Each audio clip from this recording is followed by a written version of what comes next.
সম্পর্ক তো অনেক হয়, কিন্তু বন্ধুত্বের চেয়ে বড় সম্পর্ক আর কি হয়? বন্ধুত্ব হয়তো রক্তের সম্পর্ক নয়, কিন্তু রক্তের চেয়েও কোনো অংশে কম নয়। বন্ধুত্ব মানে এক অন্যরকম ভালোবাসা। হাজারো অভিমান থাকলেও দিন শেষে একসাথে পথ চলা।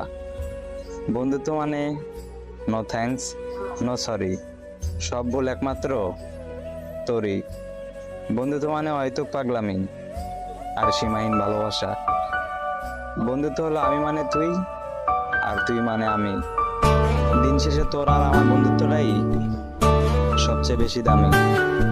এক হারিয়ে যাওয়া বন্ধুর সাথে সকালে বিকেলে বেলা কত পুরনো নতুন পরিচিত গান গাইতাম খুলে গলা। কত এলোমেলো পথ হেঁটেছি দুজন, হাত ছিল না তো হাতে। ছিল যে যার জীবনে দুটো মন, ছিল জড়াজড়ি একসাথে। কত ঝগড়া বিবাদ সুখের স্মৃতিতে ভরে আছে শৈশব। তোকে স্মৃতিতে স্মৃতিতে এখনো তো ভালোবাসছি অসম্ভব। কেন বাড়লে বয়স ছোট্টবেলার বন্ধু হারিয়ে যায়? কেন বাড়লে বয়স ছোট্টবেলার বন্ধু হারিয়ে যায়? কেন হারাচ্ছে সব, বাড়াচ্ছে ভিড় হারানোর তালিকায়?